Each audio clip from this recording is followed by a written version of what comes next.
down, boomerang, we back around. High key so loud, now you can't contain the sound. You know what time we on. You know what time we on. And baby, the time is out. Baby, the time is no suppression in our voice, hear it echo through the void. Energy can't be destroyed, we transform it into noise. You know what time we on. You know what time we on. Yeah, baby, the time is out. Baby, the time is on. Like sheesh, tripping all over the beat like sheesh. From the bottom to the peak like sheesh. Ayo, there go the alarm. Now you know what time we on. Like sheesh, tripping all over the beat like sheesh. From the bottom to the peak like sheesh. Ayo, there go the alarm. Now you know what time we on. Look, I rock out when I pop out. Got that whole crowdy on lockdown, baddie. So rowdy, the whole town be showing out the pandowdy. How she phonetically reviving, rhyming eyes like psilocybin. I mean, I've been galvanizing, synchronizing my devices, tantalizing all this icing for my biometric spices. I'm a titan who's enlightened, goddess likened to Isis. I'm metaphysical, invisible, never divisible. 7 be mystical, hitting the pinnacle, her inexplicable. I'm lyrically medicinal. Anything else is inadmissible. Ooh, despicable me, despicable he, almost invincible to speak with these visceral teeth. Now, sheesh, you could check the prices, they up, they increase. Brew, respect the level up, call it my feast. And you can't keep the priestess of these beats on ease. I'm praying for these streets when I release, it's deceased. Boomerang, we back around, high key so loud, now you can't contain the sound. You know what time we on. You know what time we on. And baby, the time is out. Baby, the time is no suppression in our voice, hear it echo through the void. Energy can't be destroyed, we transform it into noise. You know what time we on. You know what time we on. Yeah, baby, the time is out. Baby, the time is on. Like sheesh, tripping all over the beat like sheesh. From the bottom to the peak like sheesh. Ayo, there go the alarm. Now you know what time we on. Like sheesh, dripping all over the beat like sheesh. From the bottom to the peak like sheesh. Ayo, there go the alarm. Now you know what time we on. It's like, oh yes, when they see me, got me so pressed like paninis. I am so blessed, my soul cleansed. You hating bitches can't see me. You deaf, you still gon' hear me. I speak it from my whole chest. Fumes coming off my dopeness. Got dope fiends feeling dope sick. Madmen had me gaslit, some sad shit, but I get it. Who gon' stroke your ego when these bad bitches start winning? If the ops creep, I'ma handle it. I squash beef like a hammer, bitch. Snakes in the grass, making the dash, got rappers singing like Hamilton. Suck my spirit dick, these hoes be riding on my pole. On Mama's Jeffrey Dahmer, how they biting on my flows. Fake rappers still be rocking booth designers on their clothes, while I stay applying pressure, making diamonds out of coal. Got my mind on a motherfucking spaceship. I'm an alien, boy you basic. Built different, we are not the same bitch. I'm up and suck you down like you came quick. Keep us down, boomerang, we back around. High key so loud, now you can't contain the sound. You know what time we on. You know what time we on. Yeah, baby, the time is out. Baby, the time is no suppression in our voice, hear it echo through the void. Energy can't be destroyed, we transform it into noise. You know what time we on. You know what time we on. Yeah, baby, the time is out. Baby, the time is on. Like sheesh, tripping all over the beat like sheesh. From the bottom to the peak like sheesh. Ayo, there go the alarm. Now you know what time we on. Like sheesh, dripping all over the beat like sheesh. From the bottom to the peak like sheesh. Ayo, there go the alarm. Now you know what time we on. Blow they mind, hit rewind, let their heads roll. Blow they mind, hit rewind, let their heads roll. Blow they mind, hit rewind, let their heads roll. Blow they mind, hit rewind, let their heads roll. Hey, ladies, you know we got stuff to do. You know what time is ours. Hey, what's good? We in the building. Flamingo Fred, Bird of Paradise podcast. Can you please introduce yourself? What's poppin' Bay Area and people all over the place is Lil Mc, the one and only.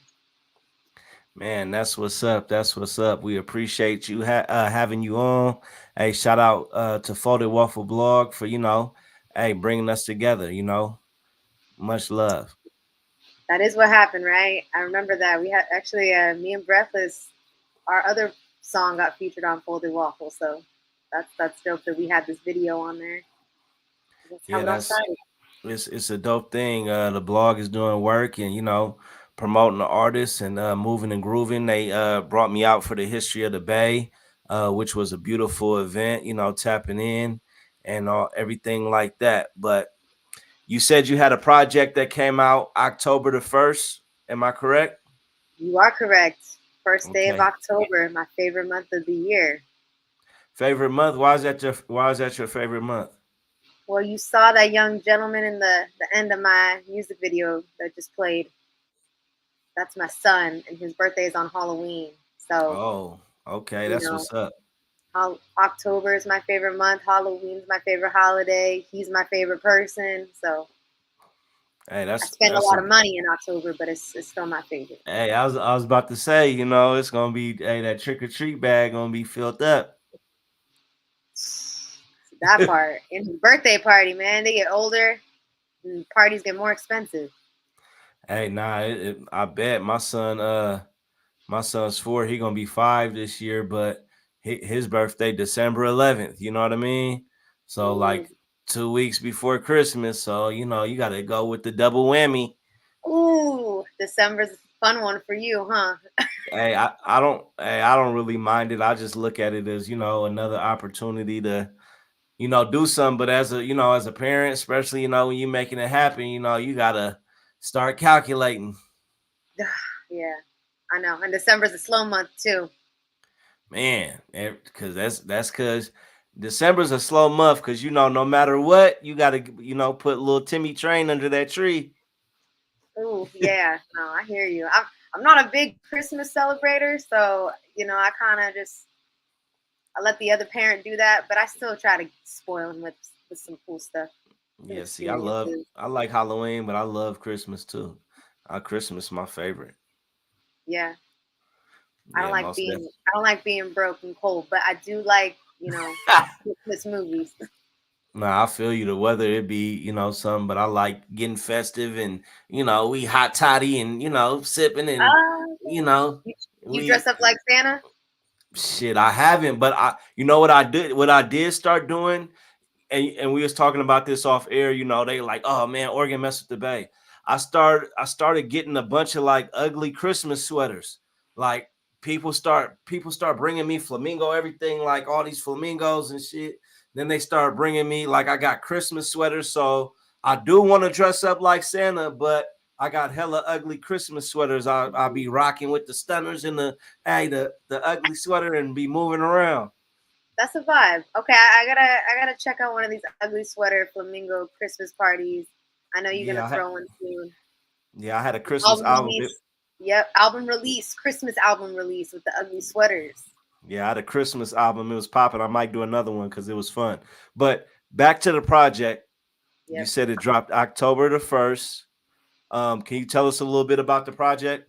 Yeah, so it's actually my first debut album officially. I've dropped a ton of, mixtapes, EPs. You want to be official with the whistle with it. It's the first official album. So it's Okay. called Flex Machina.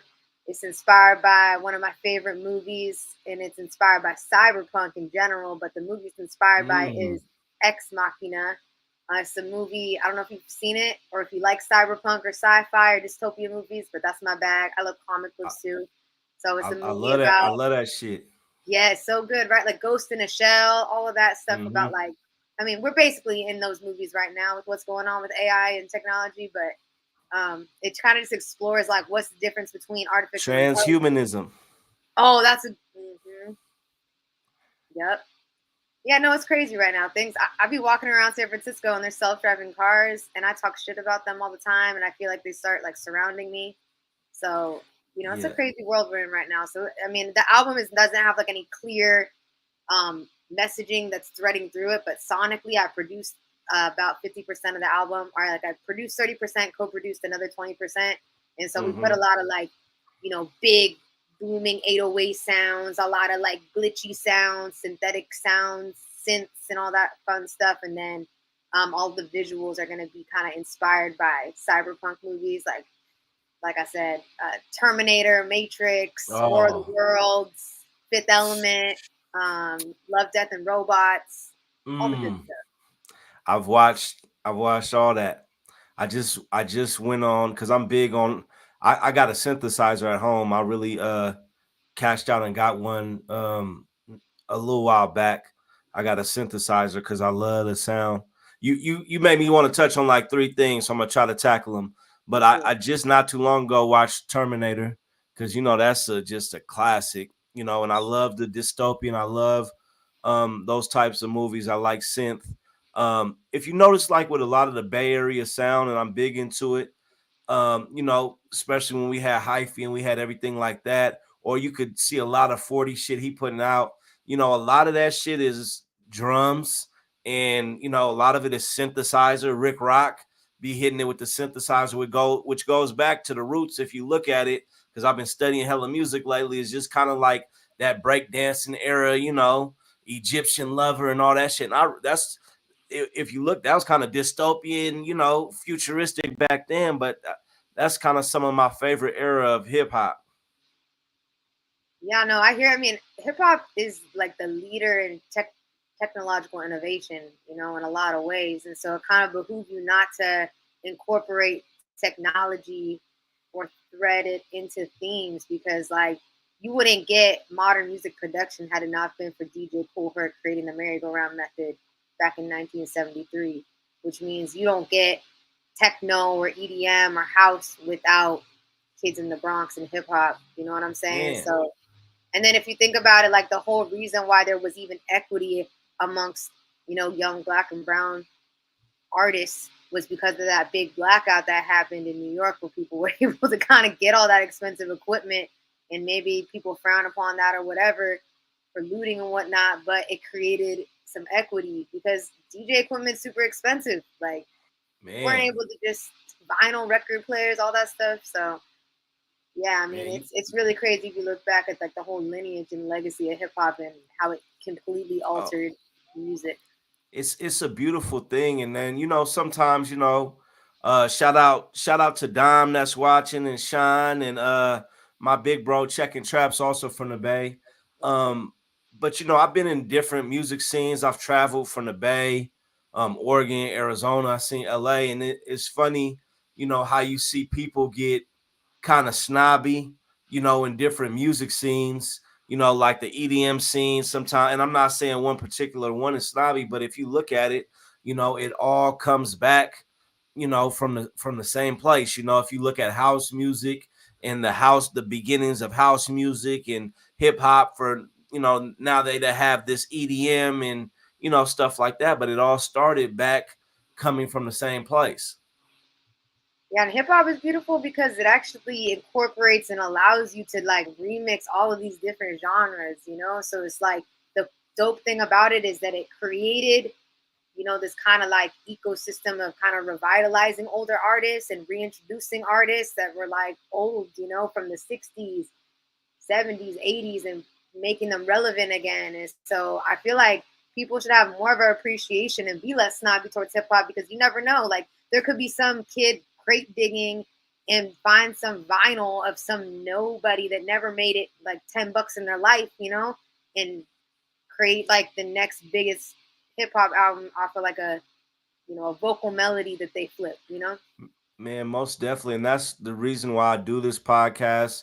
I mean, I interview a little bit of everybody and branch out, but I interview a lot of hip hop artists from, all different levels, from people starting out to people like yourself.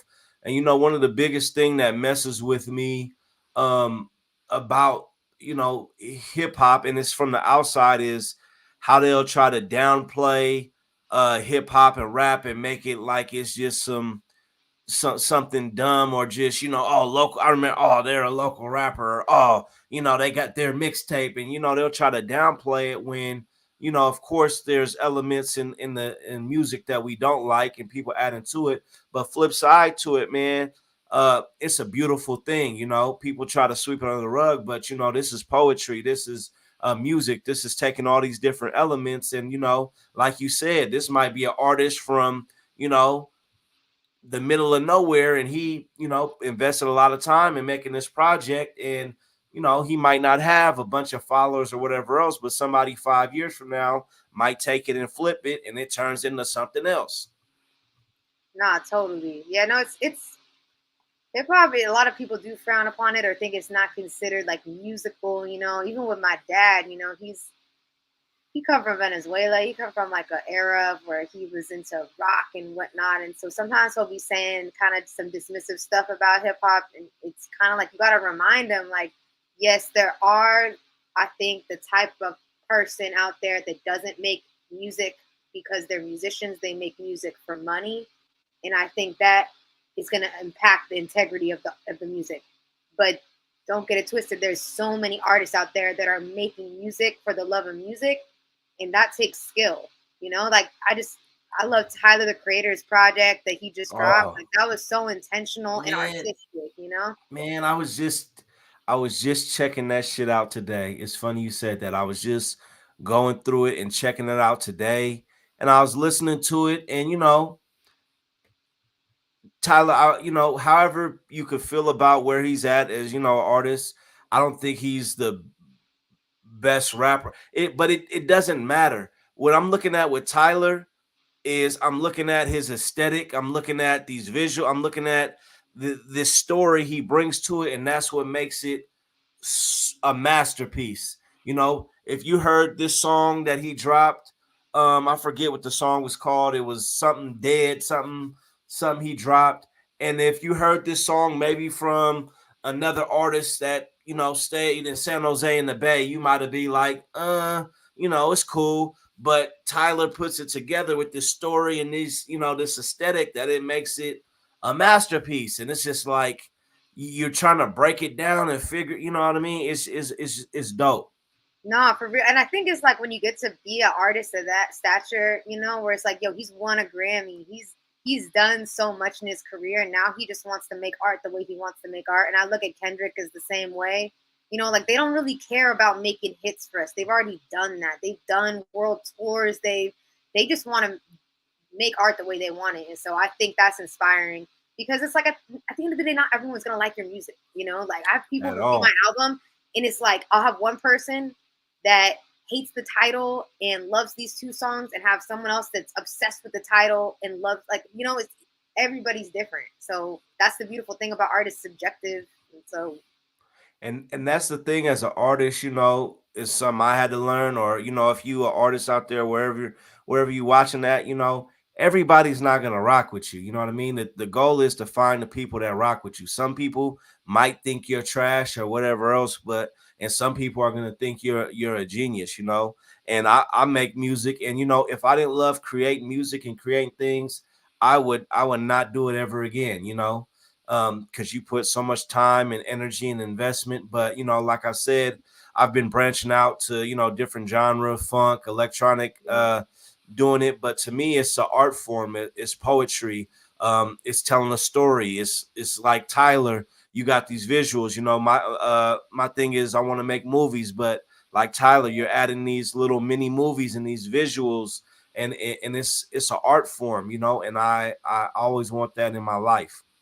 no, I'm so happy you said that. Like, this is so cool. It's a dope, fun conversation. But I feel the same way about because I really want to write a script for my next project, and I want it to have like be kind of like a visual album. But really, it's going to be like a cyberpunk dystopian themed movie because that's my bag. Called "Where Did All the Dreamers Go?" And nobody Hmm. can dream anymore because they lost all creativity. And so what people do is there's only a few dreamers left in the world, and they found a way to project their dreams and watch them as movies. And so each song is going to be like a dream. But I think it's really important when you think about cinema too, because you can mass produce cinema and make these kind of like empty, vapid movies that have no meaning in it. It's just action and explosions and sex. Or you can put hella intention and create a dope dialogue. Like dialogue to me and plot are so important. Like my Man, it's favorite movies, like Pulp Fiction. I love Pulp oh Fiction for the dialogue, Or and Quentin and of Tarantino. course, who doesn't? I love Quentin Tarantino. I sat back and watched The Hateful Eight back to back to back to back. I mean, when I say back to back, I mean I watched it and then I watched it again, and then I'm watching. I mean, every day I'm watching it, and just the dialogue. You know, when you first get introduced to Tarantino movies, you're like, man, this shit is boring. But then as you grow and you mature and you start watching it, you're like, damn, how did this whole movie take place in the haberdashery? Right. How did the whole They- movie take place here and it was that interesting? because words mean things. Like words can create realities. Like I love words and I love Me too. storytelling. Even if you look at like really, sometimes I'll just watch some old movie. Like if I'm on a plane and like the dialogue in that, it was so witty and banter and like Me, words that I don't hear anymore. And I'm just, even if the storyline's super slow and it's like a 3 hour movie and not a lot happens, like I'm entertained by the dialogue. And I wish we put value into dialogue more and less in explosions and trying to like hyper stimulate us and make it so we have all have ADHD because we need like flashing lights in our face all the time. no, most definitely, and that's where, the love for music stays there. I realize, one of my things that I do is communication. And when I'm on this podcast or you got to go through your day-to-day life, you tone it down, but a lot of times I'm talking to my people and I'm, hey man, we done slid and you feel me? And the language gets colorful and you really start to appreciate that. And sometimes, when I'm been writing or I've been doing content or I've been doing some acting, I'm like, man, I'm looking for things to put in the script, but I'm like, my conversations that I be having off the top of the head, I need to be recording some of these conversations because I'll say something, you know, off the top of my head that's really could be in the Tarantino, dialogue. And my goal for myself is to make sci-fi, fantasy, dystopian, different type of movies um with heavy dialogue and kind of, leading mostly with people of color. Of course, we want everybody in the movies, but we want to have some hood fantasy movies and some Mm, hood slasher films, you know what I mean? And my goal for coming up this next year is to make an investment and try to get a movie on the streaming platforms, bare minimum a short film. that's fire. I love that. I mean, everything you just said was amazing. I don't think people recognize how deep and intentional dystopian movies are. Like I took a science fiction literature class when I was in college. And those movies, like they draw so many parallels to what's going on in society, but they're able to do it in a way where they weren't getting stigmatized. And so that's what I love, like the dual meaning, and I think Hmm. sometimes people don't want to read nonfiction, but science fiction and dystopian can reimagine historical things that happened, but kind of add this new flavor to it. And I think it's fire. I Man, love we I love it. we grew up on that shit. And shout out to my little brother James. Like, we was in the middle of the city, you know how the city is, all kind of shit going on. But, and we was at our family's businesses and, had to work. But, I think we had books, we had books and, Game Boys and, we reading, the Harry Potter series or this series and this and that series. And I think sometimes people don't think, they think just because you are here that you're not reading that stuff. And we reading all that and we watching anime and we watching Sailor Moon and Dragon Ball Z and we watching all that stuff. So now we older, we still into all these things. And it's like we don't see a lot of representation of these things from people of color. I think Jordan Peele, he made huge strides with his movies, with some of the stuff he put out there. And I'll tell you a story. I remember one time I was, came of age and I told the homie, and this shit been on my mind for years. I told the homie I wanted to make sci-fi movies. And he told me, he was like, and this is before Jordan Peele, he told me, he's like, it probably won't go over well because, they'll never believe black people, are in these storylines. You know what I mean? And I at that point I was like, oh man, I was kind of a little bit defeated. But then we had somebody like Jordan Peele, like you got to remember, like we're in the 2000s, you know, like what is this, the 2017, 16 when he's or whenever he started coming out with these movies, it really took that long to start having these lead black horror films. You get what I'm saying? Like this shit was unheard of, and he has some masterpieces because that really wasn't a genre. It was hood movies Nah, or this he's killing movie it or right that now. movie. What was that alien one that he like? I watched it. I can't What remember what it was called. That was my what was favorite. that shit called? Nope. Nope. Yeah, that was good. That shit I was like that weird. one. That shit It was like weird. the alien. You know what really freaked me out about that shit was when that monkey got loose on the set. Like that shit was Oh, weird. I was like, this shit is uh, kind of.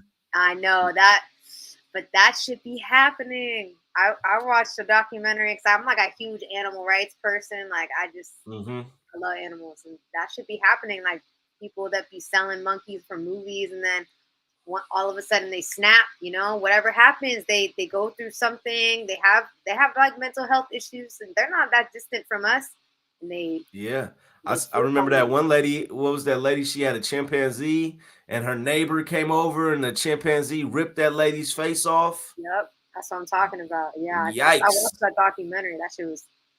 I felt bad for the chimp, to be honest. You know what I'm saying? Like, obviously, you feel bad for the woman, but it's like I feel bad that y'all just felt like it was okay to just kind of like keep these very hyper emotional creatures captive for so long, and just I don't know. It's like it's crazy, but we're Man, going you down think, crazy roads. hey, you think you could bring something from, that's been whole lineage been in the jungle this long and bring them to, Omaha somewhere and, have a tea party with a chimpanzee, it ain't gonna go good. Dang, I can't even go to zoos. I feel like man, these animals want to be out. They want to be trapped. Like even aquariums, I'm like, man, imagine if you had the whole ocean and now you're in like a little tank. That Yeah, I mean, shit, I feel it. I agree with it, but it's like I do like being able to see stuff up close. But I mean, I'm all for it. But where else I'm gonna see a dolphin? you You gotta go feel me up snorkeling. this You close? gotta go in the ocean. Now that they coming out with this Oculus, we talking about dystopian. Now that they got this Oculus and virtual reality, your boy could be doing the Urkel dance in the ocean. You feel me? And seeing stuff up close. Would you never go snorkeling? Is that or like would you ever go scuba Mm, diving or anything like that? I don't think so. I don't think I'm with it. Now, It's a little scary. you feel me? We in Hawaii somewhere on the, you know what I mean, on a little retreat, and you got your boy, in the kiddie pool right off the shore, with a little bit of coral. Yeah, I'll hop in. But if you think you about to just sail for 30 minutes out into the ocean and drop me off, no way. I'm cool. It I just feel seemed that. like it just seemed like too much could happen. Nah, I feel it. I'm like deathly afraid of sharks, but I have gone and snorkeled around some barracudas before, and I just had to conquer that fear. I had to do it. I don't even know if I'm definitely afraid of just like one thing. It just seemed like, you just in this environment, you gotta let these people drop you into the water and do all this. It just seemed like too much shit going on for me. Nah, I feel it. It's the ocean is scary because it's like so quiet and you don't know what can Oh see you. That's always man, what trips me out. I was just watching this video today. I was scrolling. I seen this video, and bruh, they was under the ocean in the submarine, and they said they found a second ocean in the ocean. They said they got to this part where there was like all these, I'm not gonna say oyster mussels. I guess they were mussels, and they were all in like a circle. And then there was this part that was open, and it would look like water. And so they went to go try to go in the circle of that, and they said it was like gel, like the salt, the saline in it had made it too thick, where they just bounced off of it. So they said it was like another ocean in the ocean. See, Now that's that's insane. amazing, and I would love to learn more. But if you think my ass is gonna be down there learning firsthand, No way. We're gonna let y'all go down there and report back. Nah, We- it's true. They say the only things left undiscovered are the depths of the ocean, the depths of space, and the human mind. You know, those are the scariest things on earth. If you think about it. Man, I'm all in. That's why I got. I'm all. I was seeing some. Was it Neil deGrasse Tyson, whatever his name is? I seen him breaking down the galaxy and shit. I guess my algorithm is set to this shit because this shit be coming down my timeline. So he was talking about the galaxy and how many galaxies it is, and it's just like you can't even imagine. I like your algorithm though. I'm not gonna lie. You got some Hey, interesting stuff that pops on your feed. hey, they must know me because it straight comes down my timeline the same shit because it's wild because I be looking into it. You know what I mean? Like, and to tie this back in, this was just a random question. You're into dystopian stuff, and I think the word for it right now, I'm having a brain fart, is utopia. Yeah, I guess it is a utopia. You know, I guess a utopia and dystopian. I don't know. I get it has to be related. Um, Mhm. do you see like that theme like utopia in a lot of these dystopian, futures and that shit tied in? I mean, yeah, I think utopia is just like the opposite. Like dystopia is like the dysfunction. The Mm, way I perceive it or interpret it is when humans try to create a utopia, but it's dysfunctional and it doesn't work. So like 1984 or like any of mhm. these or V for Vendetta, right? Or The Hunger Giver. Games. The Giver, that's a great example. Yeah, where like, The Giver, they take away color and pain and memories and Mm, all of this to try to create a utopia, but it's actually creating, you what do you at the cost of what? And I think that's what I like so much about the dystopian is because it's like as we advance farther into the future, often what happens is you become almost more robotic like and lose your humanity. And at what cost? That's why you always see it in kind of like these dilapidated cities with lights, but it's like the disparity between the rich and the poor is just increasing and increasing. And it's just mm, you see that kind of happening now, right? Like the rainforest dying, animals becoming extinct, the rich becoming richer, like three companies controlling everything. It's it's it's crazy because I'm usually like, a rebel to most shit. I'm like, nah, I'm not with it. I'm not with it. But this technology, I can't lie, it's appealing. But, I know because I feel like we're going to get to a future where there's not going to be that many people here. But this technology that we will have, because you got to think about it like this. What is a piece of technology? I mean, you could say the phone. We first started getting the phone, daddy and them back in the day, they had the briefcase and pull out the brick phone, in the bay with the Jerry curl, you know what I mean? Pull out the brick phone. Now we got these little cell phones. So these robots are gonna come out, and at first, they 30,000, they 20,000, whatever, and it's gonna be hard to have one. But eventually, however many years from now, they're gonna be them all. It's gonna be cheap technology, you know, that anybody could get their hands on and mess with, and this, and that. And it's gonna be some people that's gonna be floating through the jungle, you know what I mean, on their hovercraft with their robot just out there like hey, man. tearing shit up with their robot topping off their little hoverboard and like a dystopia, it's gonna be popping, but it ain't gonna be many of us here to enjoy it. I'm afraid of robots. That's one of my fears, though. It's like I seen iRobot. They you can't recreate empathy. I don't know. It makes me nervous. Like I feel like what I don't want to lose is the value on creators. You know what I'm saying? Yeah. Like I know people are like, don't worry. You can't replace creators or rappers or producers. It's just tools to help you, Oh, but I still feel like they could eventually. And like we they already they make, are. yeah. So it's like Because you I worry about that because the ability to create is not just like me coming from the vantage point of a rapper who's trying to sell albums. I think about it as empowering people to create is like untapping a part of your mind. This the most godly part of you. It's the part of you that creates something that has never been there before. And if we no longer value that or teach kids to value that, we just create AI for that. Like I worry about what that's gonna do for future generations as far as our happiness, you know? Most definitely, and I be thinking about wild shit. You know what I mean? Like, remember when back in the day they had like them people started getting like them cricket phone. Well, it wasn't cricket; it was the Metro phones. You know what I mean? You used to get the phone and you used to could bust it open and take the battery out. Remember?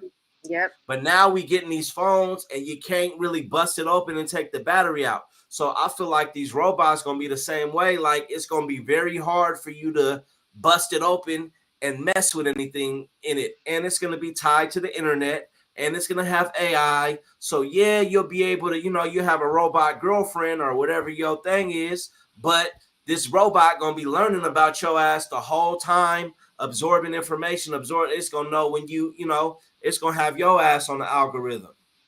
Yo, I And can't that's even the cancel a subscription. It makes it too hard. Turning off a robot?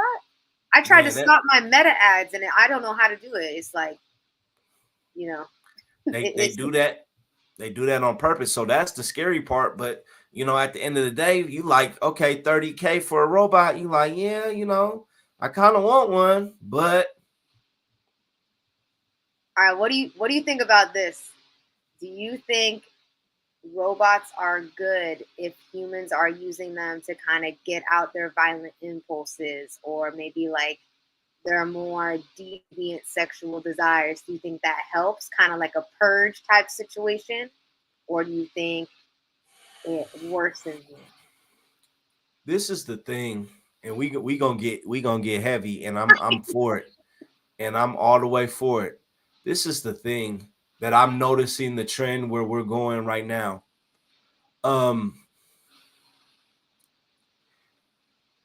right now we used to say in the instance in the 70s, different time frame. You want to go meet a woman, you want to go dance, you want to go get party, you had to really get dressed up and put on your fur and really get out and mingle.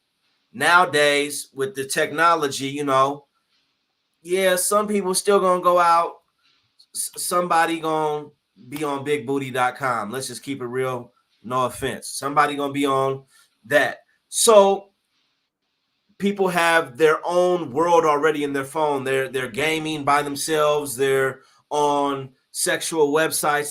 They're already kind of tuning out. You're ordering DoorDash, you ordering food, you ordering your groceries. You working remotely, already cutting out. So now you insert something like the Oculus and a robot. You're gonna be able to create, you know, your own world. I talked to my homie here, and he was telling me, and I was saying this on the last interview. He's well traveled, goes from here to there, out to cut, wherever, been to Japan, whatever. He says him and his wife has Oculus. He said they be putting the Oculus on, going to the dance club, going there. He said it's like a vacation at home. You get what I'm saying? Okay. So it's like Ready Player One. Everybody, you like dystopian, you can create your own dystopian world. You can come get away. At the end of the day, you can go to your dystopian world where you're the coolest rapper ever for 3 hours of your time when you get home. Now, the problem is going to be when you have this robot and you have this headset, just like when we have our phone, it's going to be controlled on what you can do. You're only going to like an app. Yeah, you have, dystopian Hawaii that you can do and make, but it's only going to be in what they let you create. Now going forward, there's going to be probably like a black market, or people are going to figure out how to hack this shit, and that's when you're going to be able to have all this deviant, wild shit in the Oculus or with your robot. You get what I'm saying? Now that's where it's going to get wild, and maybe it'll be illegal or whatever the case may be. But then it's gonna come into a question: is this illegal? If I'm making my own virtual world where I'm not harming anybody. I can do whatever I want to do. I'm not. It's my imagination. It's gonna be Grand Theft Auto in an Oculus. Oh yeah, and is that wrong? That's the road. That's the hard thing to determine. Okay, so let's go down another route. I feel that, we're spiritual. I feel like our minds are powerful. Like you said earlier, the ocean, the space, and the mind, you can only explore so far. If me and you say they cash us out, they was like, Lil MC, Flamingo Fred, you motherfuckers are visionaries. We like y'all. We're gonna give y'all, you know what I mean, $1 million a year to create. But with that creation, we need you to meditate and do this, this, and that. So if 8 hours of our day, or however long we designated, we have to meditate and do on certain things. So this month we're meditating that we're on an island and we have our own dystopian robots fighter mecha suit for 8 hours of a day. Man, by the time we get to week 3, we gonna be in off meditation. But I think people are so disconnected with that we got to start using the Oculus and we got to go to work, we got to do this, that we're not there. I see what you're saying. So you can use it as a tool to reconnect people. But I guess people like, because I mean, I hear you, because I think meditation is really, really important. And I think we live in like this hustle and grind mentality. I think the idea of hustle culture is like super detrimental because it makes people feel like they can't stop ever. And then that's when you lose it and go crazy. So we like no longer have that ability to meditate. So you're saying help people remember how to do things like visualization and meditation and through the Oculus until they're able to kind of take off the training wheels and do it by themselves. Well, I don't know if it's going to be, and these are just my opinions. What the hell do I know? I don't think it's going to be used like that. I think people are going to get so reliant on these machines like we are now that we're not going to be able to operate without them. But I'm saying if we didn't have them and we really had the time to tap in like that, there's a lot of things that I feel like could be possible. We don't know. I feel like somewhere, they probably doing these things or whatever. But if I told you right now, hey, close your eyes, I want you to imagine you on the Golden Gate Bridge and, you're throwing barrels of money off the Golden Gate Bridge. You could do that easily. So now imagine that's your job to do that every day and go, you know what I mean? Use meditation in your imagination. I think it's just like how people use it. You're right. Like you could use these tools with benevolence and with the best intentions. My conspiracy minded brain is always like, what are people really trying to do with these tools? I'm always looking at like, why are they trying to acquire our genetic DNA? Why are they trying to socially engineer and track our data and all that? Like, I mean, at the end of the day, like they already have my phone, so I'm not really tripping on that. Like I already did my 23andMe because it's like they already know all my habits. But I just think about it in terms of like, it's hard for me to think that any of these companies are actually trying to benefit us and there's some alternative motive, ulterior motive. But if it was all under the guise of benevolence and that it was really just to help us out, and then that'd be dope. I really truly wish that was the case. But I don't know. We live in a crazy world here. Well, we gonna say it that everything is on a grid. We know that cell phone, internet, connect, this, there. It's as big as the world is. It's made it smaller. As much as people think they're doing whatever they want to, they're not. You know what I mean? They on a program, whether they realize they on a program, whether they realize it or not. And so you got this phone, then you're gonna have the Oculus, you're gonna have your robot. Because right now this shit seems strange, but everybody's gonna have these things. If you don't have these things, you're eventually not gonna be able to make a lot of money. Just like if you don't use social media right now, you missing money. If you're not using these things, you're gonna be missing out on the way the world is. So everything is in this controlled environment. But my thing is, they're getting everything in this controlled environment, but for what? It has to be some other shit going on that they're like, we need to get this shit on the schedule so we can get focused on this other shit that's going on. If you catch my drift, I thought maybe it's just like a power thing, but it has to be. It's some Space Force shit going on where we need y'all to all be on point. We ain't got time for revolution and rebellion. We need y'all all on point so we can go focus on this other shit. And that's what I just summed it up to at, because us as creatures, we always need a enemy or opposition. We don't Mm, function well unless we have some type of opposition.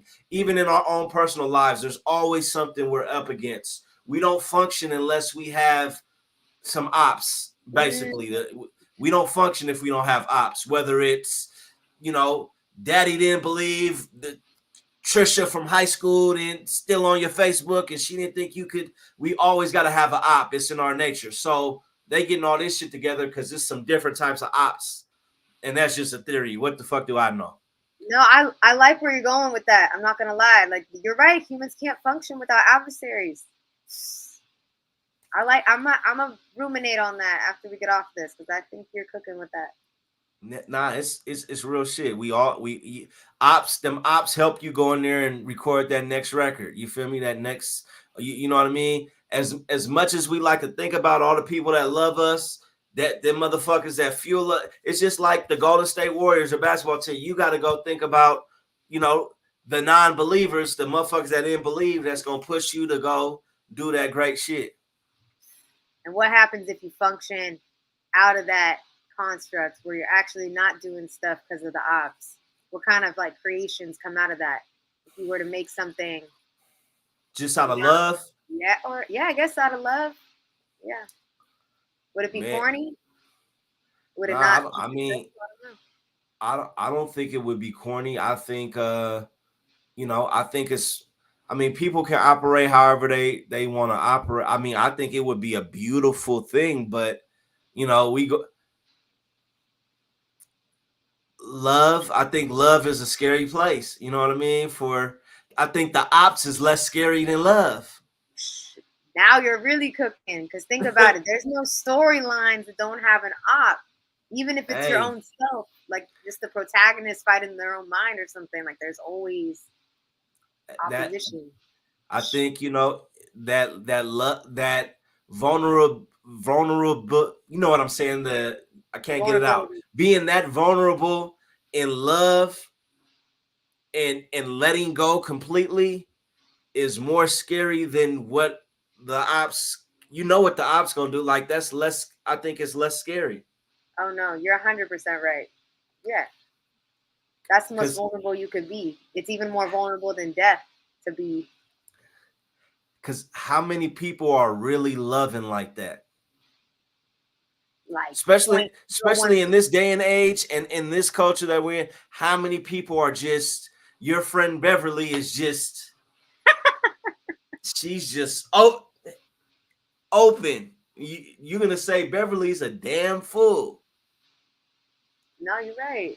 There's no. I mean, it's not a lot of people out there that are just doing and when they do make music out of love, I mean, in my experience, I'm like, man, I miss when they were making that angry drug addict music. You know what I'm saying? You Like I you miss. feel me?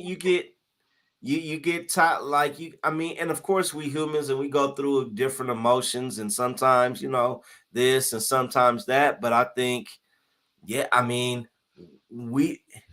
I don't know. I don't have the answer. I don't have a theory on that because people have tried to have our planet operate on pure love and this, and that shit. It don't. I mean, people start getting hurt. No, you're right. That's people don't understand it, and so then people end up dying. Yep. It's like for myself. I talked to my homie and me and him joke, and like I told him, I've been in a lot isolation a lot, creating, and I told him like, I'm peaceful. I'm trying to come from a place of love, and I really believe that. But then we'll start talking basketball, we'll start joking, and we'll start this. And it's like he like, oh, I thought you was coming from a place of love, and I'm like, yeah, I am, but we joking and we talking shit. So you start questioning yourself, like, well, maybe I don't know. Maybe it's something to strive to, though. Maybe you don't got to be there right now because life is pretty boring if you already reach actualization. Maybe it's just like little by little you move with more and more love. Yeah, because when you talk about just being completely all love, that's a damn utopia. That's not obtainable. No, that's yeah, that's when you realize that you are everything and nothing at the same time. you get to that space, and that's hard to be in. Yeah, that's pure. We can't be perfect, and it's just. But you're right. If we could operate, out of, I don't know, maybe when you dealing with that much emotions, I think love, that emotion of love is too abstract and can go every which way versus dealing with the ops. Like dealing with ops, you like, man, I don't mess with, hey man, you get, you come past you come past Oak Street, it's up. It ain't, it's flat emotion. Love, something that made you jealous, something that made you almost out of control. You out of control. Because like it's easy to, exactly what you're saying, like hate, anger is all easy, because love is the hardest thing. So like think of a situation where the thing you love the most, our children, right? If someone caused harm to our children, would you be able to forgive them? I know I'm not in that space where I could. I'll be a homicidal maniac if someone puts hands on my child. I'm Hey, not I I'm have, not evolved enough for that level of forgiveness and love. and So and so now am is Flamingo Fred operating that from a place of love? Because I was out the other day, I took my son, they had the little trick or treat candy on the little thing, and my son will stop everybody and start talking to him. You know what I mean? And I'm like, damn, you talk a lot. But then I'm like, yeah, that's my son. I talk a lot. So this man is handing out candy, and my son wants to start talking to him about his costume and this, and that. And the man kind of like brushed my son along. And my first thought was to put him through the window. You feel me? Like, who the fuck you? What you mean? Hey, don't brush my son along, bro. You feel me? That was my first thought. But then my second thought is, come on, son, let's go and get some more candy. So yeah, there's no way. You know what I mean? I'll be on the news. yeah, that's, and that when you watch those, movies and documentaries where the parents forgive like the murderers of their kids, I'm like, I could never, I could I never. I can't even really watch that type of stuff because, like I said, I have such a and this is stuff you don't know as a child. Like I have such an imagination, and I can pick up energy so much that if I'm tuning into the wrong stuff, it will put me in that mode. You know what I mean? And maybe everybody's not like that. Like if you send somebody to war, like a lot of times they send people to war and the vets never come back. Like if you send me to war, I'm gonna adapt to being in war. And my brain is gonna be this way. And so I can't tune into a lot of stuff like that. I can't just I start, you know what I mean? I can start thinking like what's going on. Hyper empathetic, yeah, like you just in there. Like if I'm watching a movie or like I could feel like I could start feeling how the people are feeling in the movie. Yeah, no, I hear you. I feel that too. I can't watch anything like that right before I go to bed. I gotta watch some like super happy, levity bullshit, because otherwise my dreams will be nightmare times 11. Yeah, not like for a long time I didn't watch horror movies or this and that, or you start watching this gang banging like I stopped tuning in because I start feeling like, and I'm like this, I can't. And one time I was in Kansas City, you know what I mean? I had left the Bay.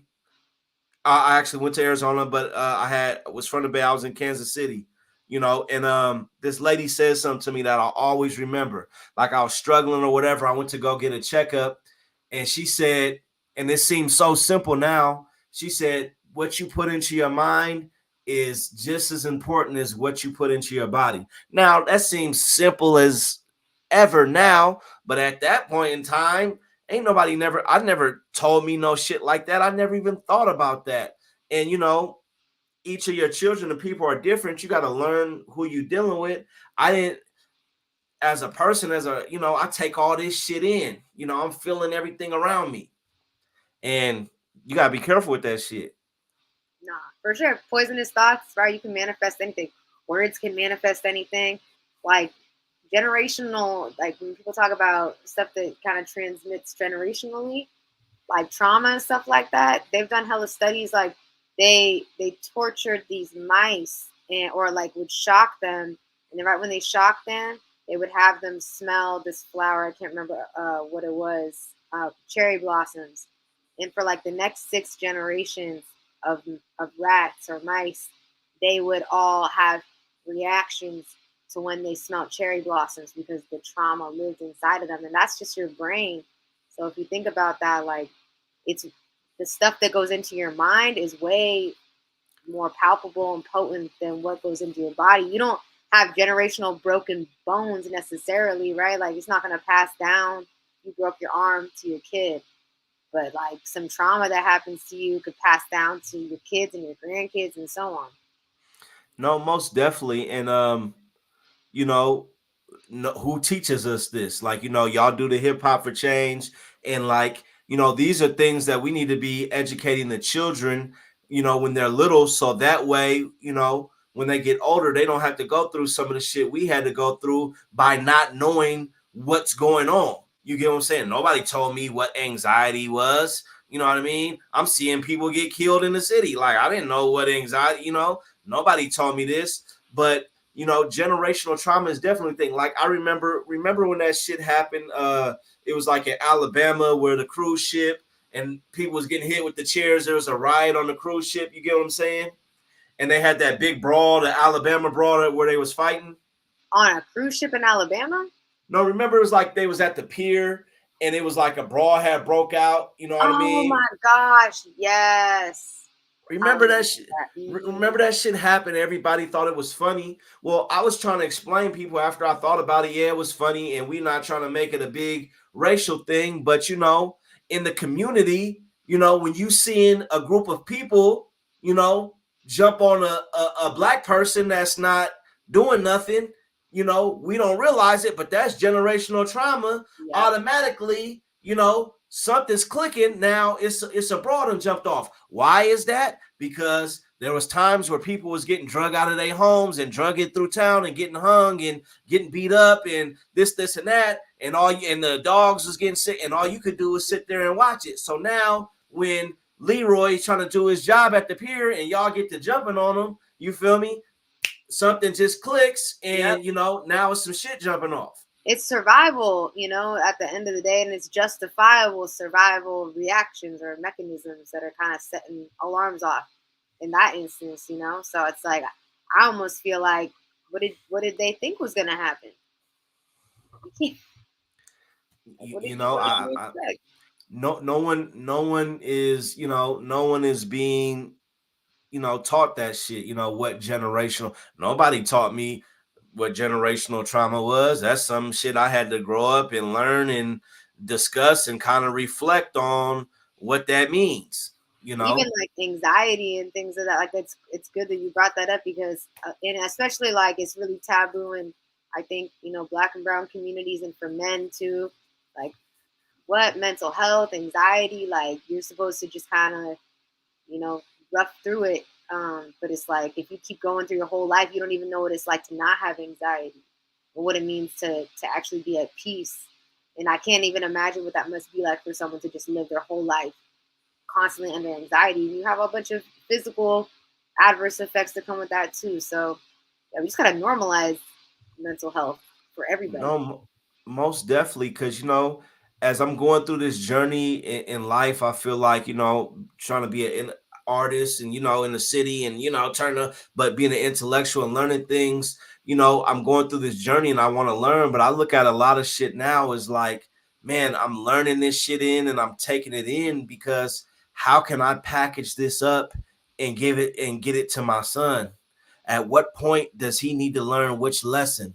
How can I give him this lesson or that lesson and help him, you know, through some of this shit? And maybe I won't be able to, or help somebody else, because I really, I'm not perfect, but I do want to help everybody. But how can I package this shit up and, man, teach him and help him skip some of the steps that I went through because nobody told me? Or maybe he won't hear none of the shit that I'm telling him and he got to go through it. Or maybe when he turns 32, it'll all start making sense of what pops told him when he was 8. I think living by example is the best way because I worry about that too, you know. But I think the best way to just impart the most wisdom is just by like your son seeing you go through maybe like a high stress situation, and the way you deal with it is you take deep breaths and you handle it, and whatever the case, you know, that they learn from that, you know. And I think like we don't understand how observant our kids are, or the kids that you teach or anything like that, that your nephews, nieces, whoever, like they have you as a role model to be like, oh, that's how they handled like a really high high stress situation without harming other people or themselves or flashing on someone or punching a hole in the wall, or you know. I think that that's the best way, you know, having conversations too, but leading by example is really important for kids to have role models, I think. No, most definitely, because, you know, my grandma, I spent a lot of time growing up with my grandma. My grandma used to, tell me shit.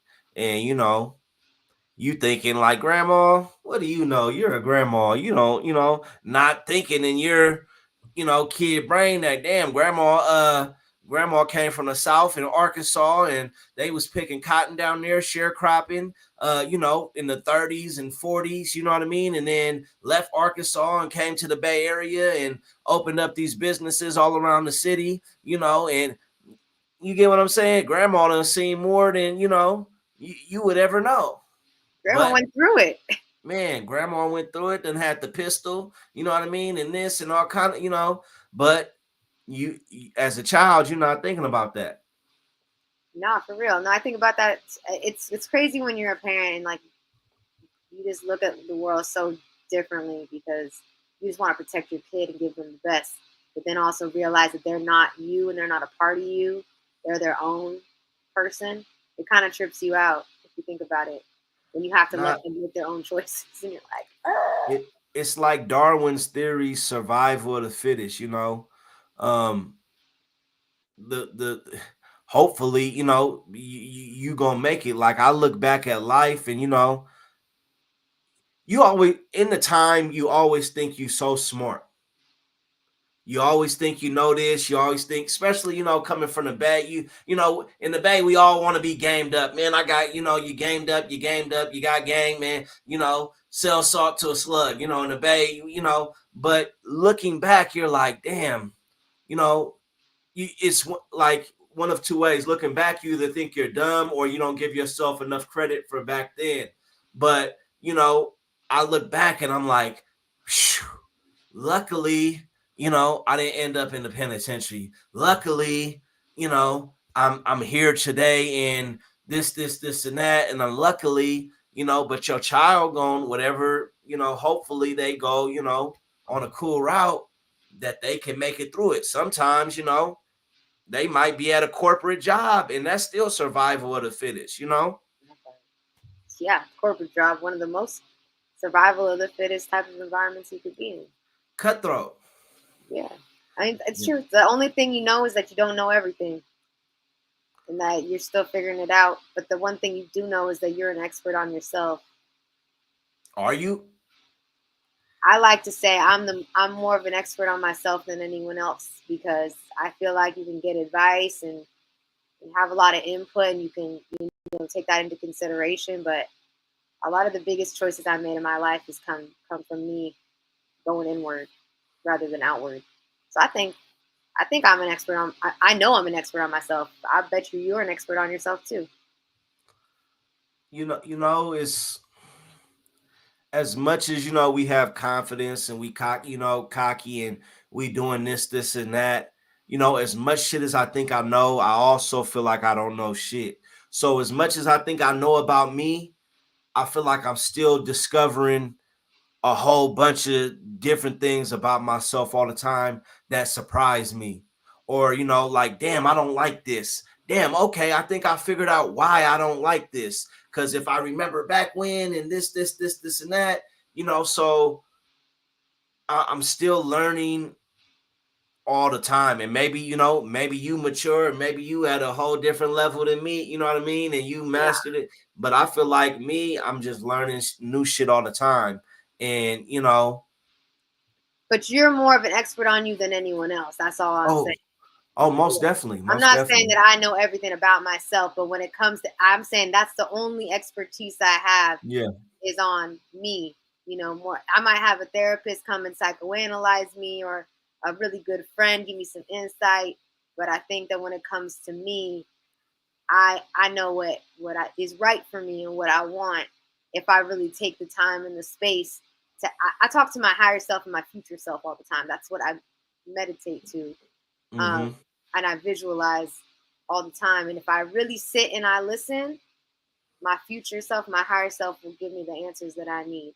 I'm not saying that I'm always in the space to be able to do that, but you know, I take messages like even this conversation. You give me a lot of insight. I take that. I'm gonna amalgamate it when I go and meditate, and who knows what ideas will come to me. But I still think that I believe that I know myself more than anyone else could. But I still have Most a lot to learn. Most definitely, and I treasure these conversations, and thank you, because it's not just about podcasts or music. It goes beyond that. It gives me a boost. Like, damn, that we was digging deep, and it's like I went to college before, and I took like a psychology course. There was a time where I thought, like, man, I'm about to figure out how the human brain works, and I took that class, and I was like, and I passed the class, and I was like, no way. And I feel like I could have, helped people. And I did like some peer support specialists, got a certificate, did some stuff up here with the youth, with the sending flow with a cat named Talilo, and doing that. And I feel like I could be very helpful to people and helping them work through stuff and this, and that. But like you said, going and diving into the human brain, that shit is over. I have hard enough time figuring me out. You know what I mean? I can't. I'm still sitting back in my life reflecting on why people have done certain things that I can't explain, or done certain things with me, or why they do that, or why, you know what I mean? I'm still trying to figure out people that I've come in contact with in my life. So I hear you. So that resonates. I got a degree in psychology thinking that I wanted to do something in mental See, health, but really all I wanted to do was figure out my brain. I've been diagnosed with like, bipolar, CPTSD, depression. Like, I've been diagnosed with all sorts of shit. And at the end of the day, it's like I don't really even care whatever the DSM says. I just want to be able to understand myself so I can maneuver through the world and figure out a way to manage it without drugs and a bunch of other harmful stuff that I used to be doing. And I think that's why psychology is so enticing, because it's like you said, it's like it's overwhelming, but it's also kind of like reading a mystery novel on yourself and on your own brain. and I just had this talk, with the last lady on here, that I interviewed. But it's like a lot of people have never been in the space by themselves to dig deep within themselves and whatever. And then you're dealing with, not maybe people are figuring out like themselves, and like, hey, they've come to the realization, I like to hurt people. And then you, not only are they figuring out themselves, but what is their moral code? Their moral code might be way over here compared to yours. So maybe they did figure out themselves, like you said, the deviant and diving in, but maybe they're cool with being this way, and it ain't like you where you trying to fix yourself and be the best human being, but they cool with, being a complete weirdo, or whatever else, so that's what I'm saying. It's just too deep. You're right, though. Yeah, I mean, we can't project our values onto other people. There might be people that are fine. I mean, because I work with kids in juvie, so like a lot of the times the way they justify their things is like, oh yeah, I rob people, but I rob rich people. They can go buy new stuff, And so like there's a justification process for certain things, and I get it because I was the same way too. I was like, I used to just rob from like stores, like they're fine, whatever. But it's like you got to figure out what your moral code is, and you can't project that on other people because you don't know what they're Hey, going I was running around, and like you said, I rob people. They can go buy more stuff. When you out there running around, you done adjusted things to make sense to you. Now, whether they're right or wrong, I don't know. But you done made it work for you. When you was out there, you done programmed, especially depending on where you came from and what your background is. But you know how the city is. you done programmed your brain to be out here in this jungle. You done adapted, you know what I mean? You done adapted to the jungle, you know? You leave Robin Williams out in Jumanji, you know what I mean? A lot of things gonna make sense to him that don't make sense to you. So I just had a dream about Jumanji. That's so crazy. I had a dream I was in it. Hey, you know, so it's crazy. So, you know, one of the things that I do is I feel like I'm kind of a escapist, because, you know, when I figure things out or it don't make sense to me, I just gotta get away and fade away, because I can't. It's, you know, I don't know how to describe it. Escapism, yes. I feel like a lot of artists are escapists, daydreamers. Yeah. Yeah, I got like Nutty Professor. I got so much shit going on and breaking so much shit down that sometimes when, hey, I'm robbing people that they can buy more, instead of me trying to solve that mystery, I gotta just fall back. I mean, you almost gotta solve that mystery for yourself. I can give you some insight, and then the rest is on you. But trying to force it is too much for me. Luckily for us, we got a lot of time to figure it all out. So it's not a rush. Yeah. So, any last shout outs or whatever you want to give? I'm gonna wrap it up. Anything else you want to throw out here? Because I'll talk to you for 8 hours about anything. Nah, man, just go run up the album. Let me know what you think. I can handle harsh criticism. I grew up in battle rap, so you know there's no insult you can fling at me that I haven't heard before. So yeah, most definitely. Well, you know, keep the lines of communication open. Want to have you back and you know, network with you. Is just some great convo, and I want to support, you know, whatever you got going on. So, you know, send me whatever. I'm sure I'm gonna run into you at some point in the Bay. It's a small world, you know, with the hip hop for change and different things. So yeah, just keep the lines of communication open. no, man, I appreciate you. This is one of the more entertaining podcast interviews I've had in a long time. It was very refreshing. So keep doing what you're doing. I love it. Most definitely. We appreciate you. We gonna get up out of here with another one of her songs, and we appreciate y'all. Much love to everybody, and we'll see you next time.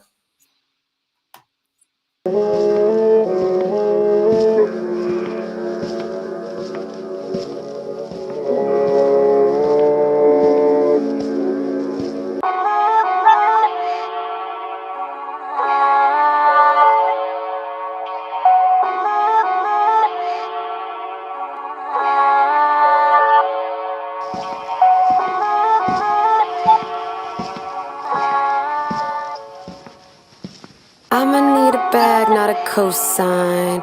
Need a couple thou just to get me at the house. I've been going up like the coke price. So what you talking about? I don't do this for the cloud. This my life, so don't negotiate my price. This not hype, so don't negotiate my price. I need a bag, not a cosign. I ain't a morning person, what I look like, Ebro. Can't get me out the bed without a coffee and a C-note. Rappers watch my moves, pit boss in casinos. Nikki calling you her sons, but I thank God you ain't my e-hoes. Pajarito, you a bird, bitch, and I don't fuck with seagulls. Y'all need to tighten up, yo, I could lead you in some Kegels. Bitch, I study bars like a fucking paralegal. While these rappers posing child, I might just put you in the fetal. I'm nastier than Rico, I ain't talking about a Beetle. Michael Loco, Ana Yoko, no te toca, papi's pito. Pinche puta tryna steal the sauce, no roba mi sofrito. You can't colonize our spices if you still a racist gringo. Yo, escucho caliuches while I'm cruising El Camino. It's love over money, but it's pesos over pitos. Would rather stroke a cacti before I ever stroke your ego. Got my eyes on Benny Blancos, I'ma go out like Carlito. Lead that team like Ben Rodrigo. Get these putos off my sand lot. Man, stop. Built like Bill the Butcher, won't surrender cause I can't stop. Till they recognize I run the city, run it up. You can't get me out the house until you pay a couple bucks, bitch. I'ma need a bag, not a cosign. Gon' need a couple thou just to get me out the house, bitch. I've been going up like the coke price. So what you talking about? I don't do this for the cloud. This my life, so don't negotiate my price. This not hype, so don't negotiate my price. I need a bag, not a cosign. I'm on take it in a lump sum when you issue my per diem. Signing contracts, I don't jump guns. I'ma have my lawyer read them. Rap boys flexing about they trust ones when they slipping in my DMs. Tryna goose me, but I duck them, so I don't ever see them. No se rían. No, es una broma. Soy la droga, say and see 'em. I keep my word a buck, that's why my motto carpe diem. This temple's in my soul, but I swear I'm not Korean. Raise the ghost of gladiators when I walk the Coliseum. I'm different, so allow me to speak candidly. You predatory men ain't understanding me. I may look like your fantasy, but trust if you manhandle me. I'll come from every dollar that you plan to make from scamming me. Swimming with the sharks and bet your ass I ain't no manatee. I'm a barracuda, bitch. Charlie's Angels in a leather dress. I'm Lucy Ludacris, so move it, bitch. Sitting under money trees, I'm tryna count my Gouda. Sitting like I'm fucking Buddha, bitch. You too impressed, you must be new to this. You pocket watchers tryna count up all the loot I spent. I work my ass off every day, my glutes are super thick. My life a movie, Tarantino wrote, I'm Uma, bitch. I'ma need a bag, not a cosign. Gonna need a couple thou just to get me out the house. I've been going up like the coke price. So what you talking about? I don't do this for the cloud. This my life, so don't negotiate my price. This not hype, so don't negotiate my price. I need a bag, not a cosign.